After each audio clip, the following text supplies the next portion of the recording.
Quando eu fiz os meus comentários do jogo entre Vasco e Cruzeiro, eu mencionei sobre o Vasco conseguir pelo menos um empate contra o Palmeiras.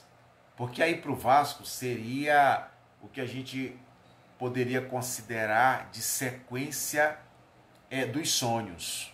Para um time que está tentando se afastar definitivamente da zona do rebaixamento. Né? Deu um salto legal, está ali com seus 30 pontos, né? E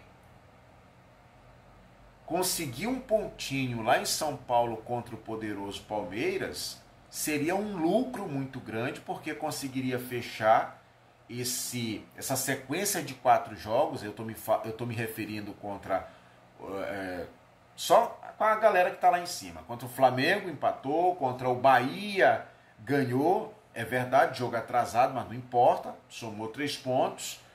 Contra o Cruzeiro ganhou, né? E contra o Palmeiras, né, perdeu. Então você está falando de 12 pontos, conseguiu aí 7, ou seja, mais da metade, tá? Mas esse jogo é o que a gente consegue perceber de contrastes, né, de opostos. Então, enquanto o Vasco tentava manter uma sequência desde o jogo do Flamengo, no sentido de pelo menos não perder ou somar o maior número de pontos, o Palmeiras, apesar de um resultado negativo na rodada anterior, mas ele volta contra o Vasco para a sua normalidade, para a sua rotina, que é o que eu já venho falando há tempos. Tá? Dificilmente vai perder ou vai tropeçar de forma sequencial. Você vai tropeçar, você vai empatar ou perder um jogo de forma pontual. Tá? Ainda mais sabendo da necessidade de ganhar esse jogo e jogando em casa, não é?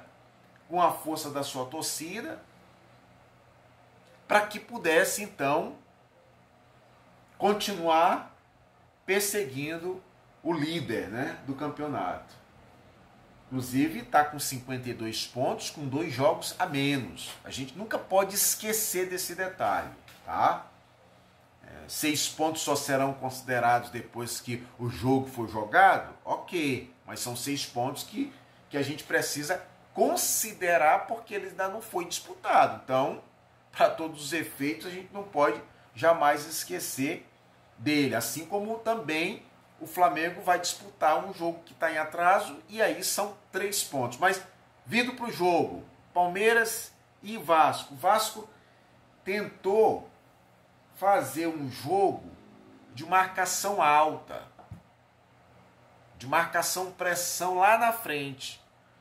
Isso é louvável? É louvável. Claro que é louvável. Entretanto, quando tu te propõe a fazer esse tipo de jogo contra um Palmeiras, contra um Flamengo, contra um Cruzeiro, tu tem que ter uma solidez defensiva muito grande. O teu sistema defensivo ele tem que ser muito, vamos dizer assim, coeso. Ele tem que ser harmonioso.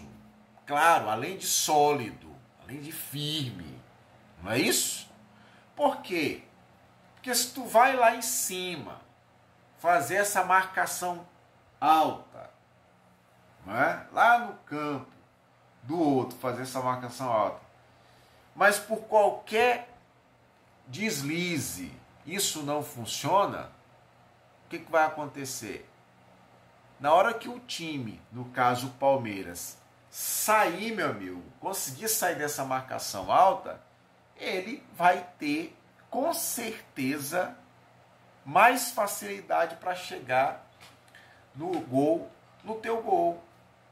Se tu pegar os 3 gols do Palmeiras num período ali de 20 minutos, 25 minutos, que inclusive foi quando praticamente matou o jogo, sistema defensivo do Vasco todo desorganizado. Não era para ser assim, não era para estar assim. Mas também há tempos eu venho falando aqui que o principal problema vascaíno, o principal problema que o Diniz tem, e eu acredito que ele continuará tendo, é o seu sistema defensivo. E ontem, meu amigo,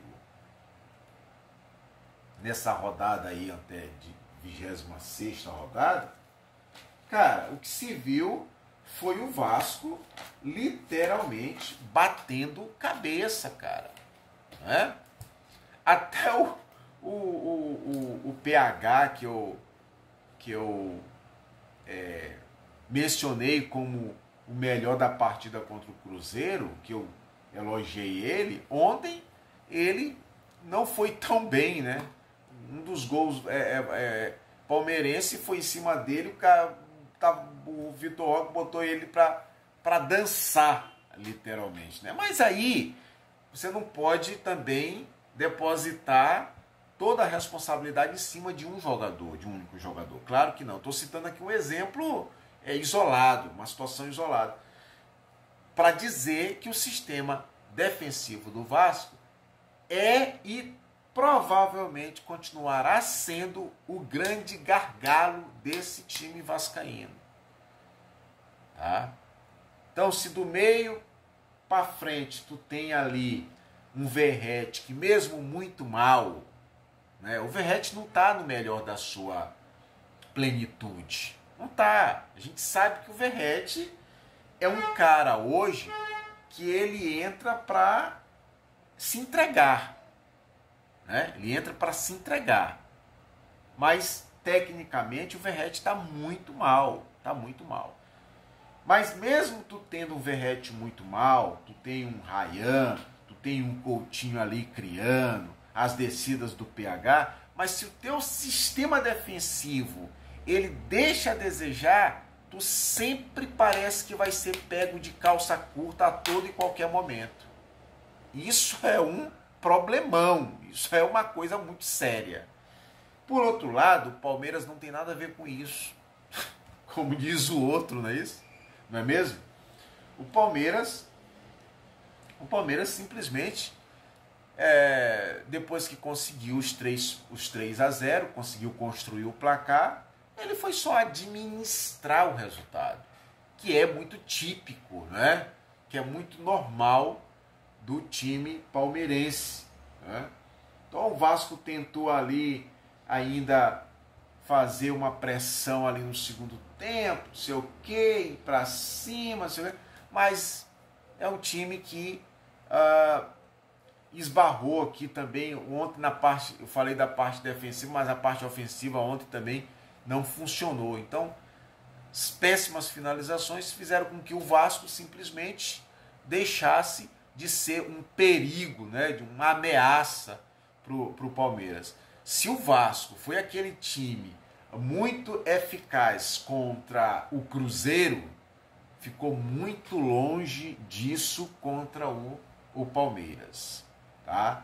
Resta saber agora se o Vasco vai conseguir novamente emplacar uma sequência. Não é? Se o Vasco vai conseguir fazer ali 2, 3 jogos bons, mas acima de tudo, né, acima, que mais importa nesse momento, eu acabei de fazer comentário a respeito do Botafogo e do Bahia, é somar ponto, cara. A essa altura do campeonato, chegando nessa parte já indo para a reta final, só temos o quê? Mais 2 meses de campeonato praticamente. 2 meses de campeonato passa muito rápido. Então agora é somar ponto, cara. Seja para conseguir vaga na Libertadores, na Sul-Americana, para ser campeão, ou até mesmo para se afastar dessa zona de rebaixamento. Então resta saber se o Vasco vai ter essa força, continuar tendo essa força para emplacar outros jogos bons. E o Palmeiras, é o que a gente já falou, é o que a gente já sabe, vai continuar nessa sua luta incessante, né, de buscar a liderança. Abraço!